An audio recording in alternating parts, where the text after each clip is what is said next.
The first indicator any trader will put on a chart is a moving average or a bunch of moving averages to show them where the short-term versus longer-term trends are. I'm going to show you all of these moving averages on Binance. It's what I mostly use for trading. I'll leave a link to them in the description. They give deposit bonuses, so you can get up to $600 deposit bonus on Binance. So yeah, check that link in the description if you're not on their platform yet. We're going to go to the trading screen though, and we're going to go to technical indicator and then type in moving average. Now there's a lot right here. The two mainly that I use are simple moving average, which is this one, and then the exponential moving average here. Exponential gives more weight to more recent prices versus previous prices. There isn't a massive difference in it though, to be honest. So simple moving averages are absolutely fine. As you can see, we've got the chart right here. And if you don't know anything I'm saying in this video, I will leave a list of videos in the description below that will go through candlesticks, other types of trading, and specific tutorials for each and every indicator as well, and how to use it with trading. So check those videos out in the description as well. But what I can do now, and I've put a few different moving averages on here. I put a 20 period, as you can see that blue line. Then I put a 50 period right here, and a 100 period. Now, anything around 20, that is known as a short-term moving average. It takes 20 periods and then plots a moving average of those prices. 50 is, around mid-term, and then 100 plus is longer term. 200 is a really long-term moving average. 100 is good if you're trading more for short term. Now, how do you use these?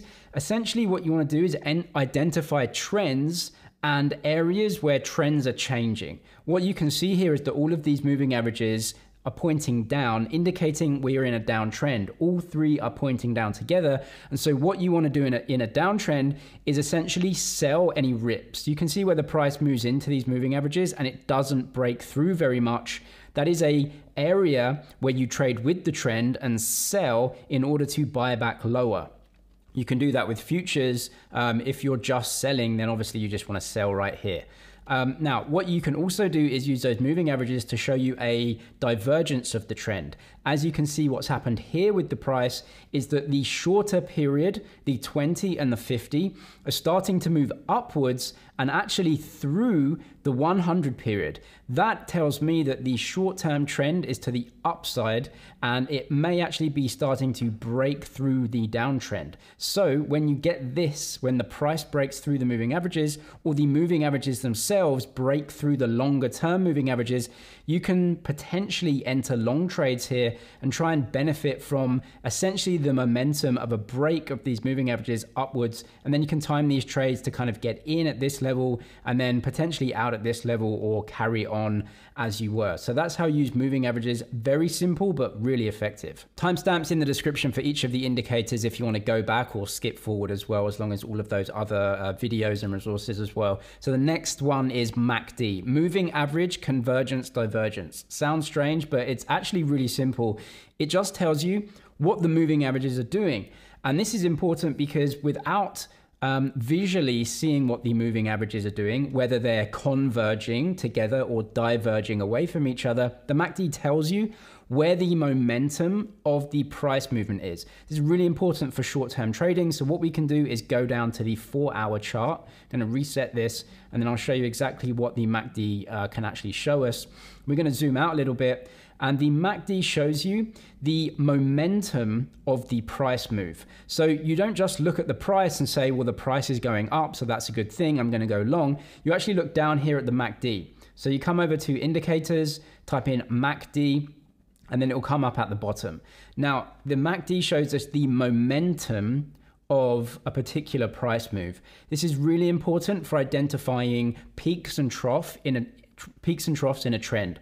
So this is clearly an uptrend right here. As you can see, the moving averages are moving upwards. The price is making higher highs and higher lows.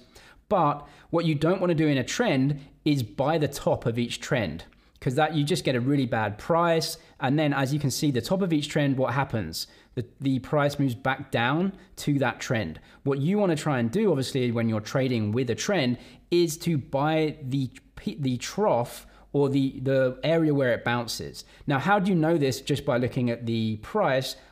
it's difficult. So that's why I use MACD. What we can do is come right down to see what the MACD shows us. Now, essentially what the MACD is, it shows you the momentum, right? So what you want to look for is a change in momentum. You can see changes in momentum right here. There's a MACD line and a signal line. You want to see essentially the MACD cross through the signal at different points, and that shows you a change in momentum. So anything underneath, if you're moving from the top to the bottom or the middle to the bottom, that's a change, a kind of bearish momentum. And then anything that moves from the bottom up, that's bullish momentum to the upside. So that's a good thing. But you want to look for changes in momentum. So what you can see here during this uptrend is we have the top of this price move. And then as you can see, just at the top, the momentum starts to change. This is telling me that potentially, even though the price is just moving up, the momentum of that price move is running out of steam. And if momentum runs out of steam, then you could suggest that actually the price will start coming off as that momentum changes. And that's exactly what the price does.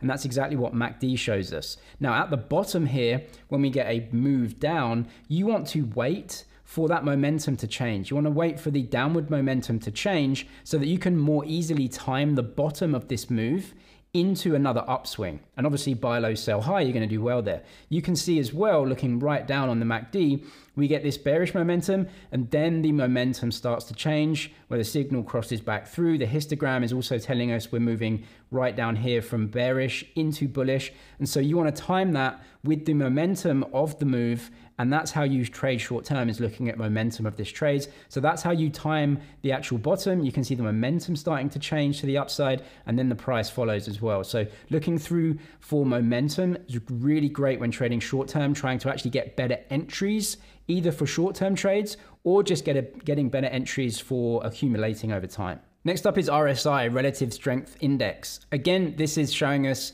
the relative strength of the price move.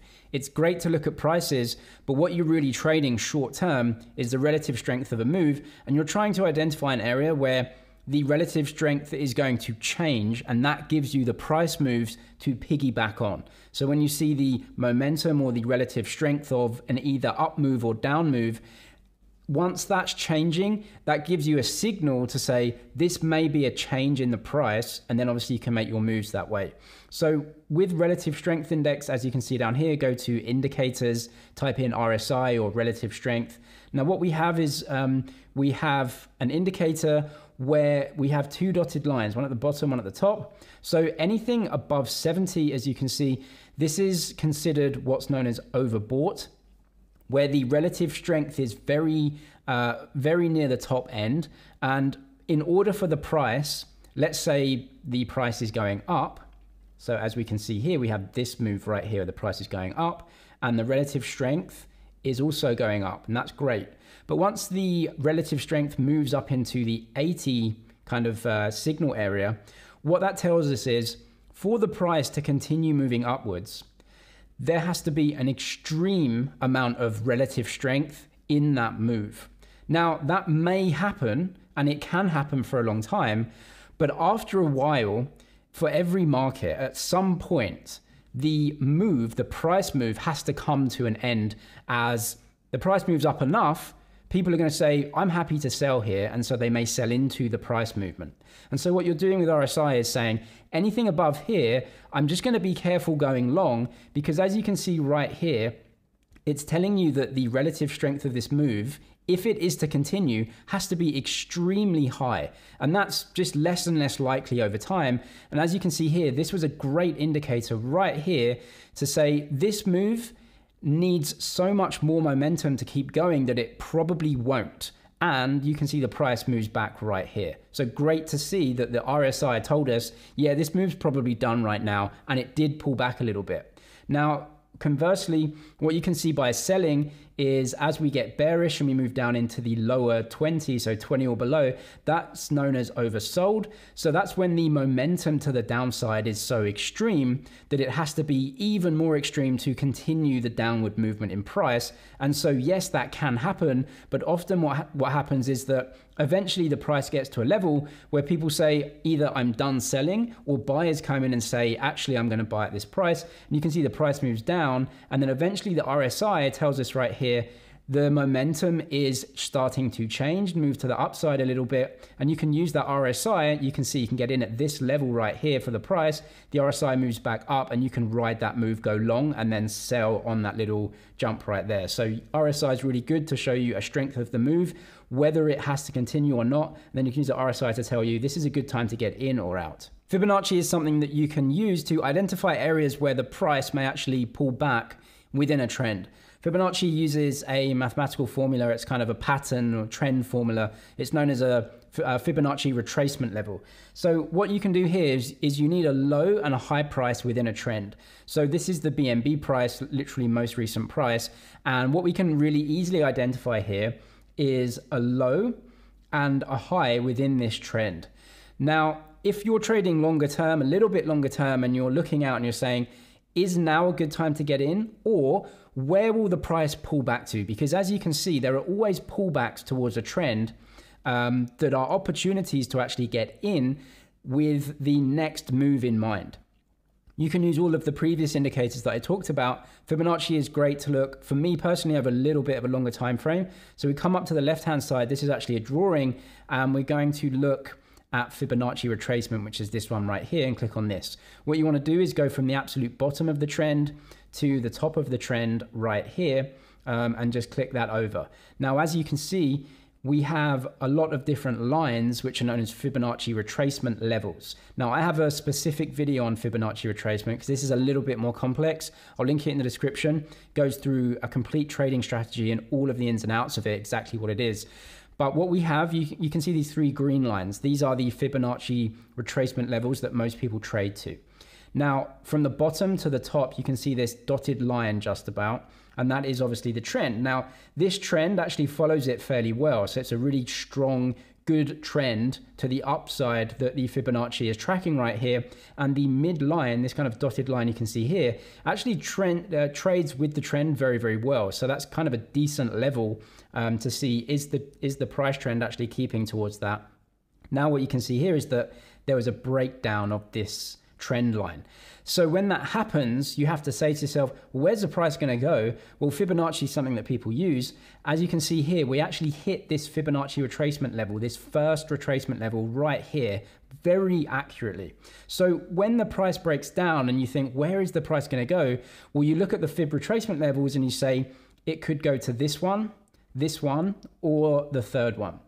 And so these are just levels where you can say, if the price gets to this first one, I'm actually going to put in a buy order because I think the trend is going to continue, right? So this was a small deviation from the trend. And if you would have put a limit order right here, a buy limit order, you would have been filled at a really good level and actually been able to take advantage of this bounce. Now you can see we're actually finding resistance at this fib level. So as you can see, these levels are great to put on the chart to kind of show you these are the price levels where the chart often goes. It goes like this because other traders use it. It's almost like self-fulfilling where people have these levels on the chart and they put buy orders and sell orders in. So you can use these to your advantage as well. These three levels in the middle are the most the most that traders will use, especially this middle line right here. So you can put maybe limit orders in if you think that the trend will continue up. You can dollar cost average if you're a long-term investor. So there's definitely some really good price levels that the Fibonacci retracement shows you.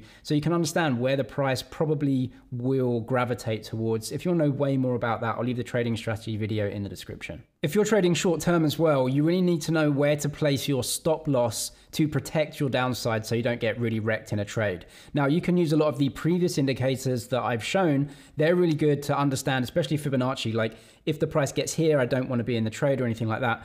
The next one though is ATR, which is average true range, which is going to give you a really great idea of how volatile something is. Because if you don't know the expected move, then how do you know where to place your orders in terms of what price your buy order, your stop loss, your take profit, anything like that? So we can put ATR by going to indicators, just type in average true range or ATR, and this gives you the expected maximum 1 day move. It's actually 1 period move. So I'm going to go over to 1 day. I'm on the 4-hour chart, but I'm going to go over to 1 day. And what you'll see actually is that the ATR will change. It was 5 before and now it's 14. What does that mean? literally the price movement of, I'm trading BNB coin here, right? So the 1 day, because I'm on the 1 day chart, the maximum 1 day price move for BNB right now, it suggests at around $14, right? Because it's traded in dollars. So we think that BNB is going to trade potentially around $14, either up or down, during this short-term time frame. And you can see this moves. The higher volatility a move is, the more the higher the ATR will be to reflect the volatility that's happened recently. So what we can see now actually during this uptrend is that volatility decreases because this uptrend is extremely regular, right? Even though the price is moving up, the actual movement and the volatility of that trend is actually very small because it's such a regular trend, right? It's not crazy movements like we get here. So what you can see is, for me, if I'm trading right here, I'm expecting the price to move around $14 to $15 anyway. So I definitely want my stop loss to be way more than that, because $15 is a normal daily move. And so what I want to say is, when I do my other analysis with MACD and Fibonacci and everything else, you have to take into account that the price should move around $15 a day anyway. So we can put that in. If I'm going long here, expecting for this trend to continue, I want to put my stop loss at least $15, $20 away as a start, because that's what will happen anyway. And so I don't want to get wicked out within a day, and that's a normal price move. So you can use this as a guide. You can also use Fibonacci and other trading kind of indicators as a guide to where the price may go. But it's really good to know where the volatility is and how much it will change within a day. But also, when you see volatility coming down like this, that sometimes suggests that there may be a volatile move in the future. You have to use that with other indicators and patterns though. And again, some of those are listed as videos down in the description. Check the deposit bonuses on the platforms down in the description. If you want to learn more about that, those videos are down there as well. I'm James with MoneyZG. Cheers for watching, and I'll see you in the next one.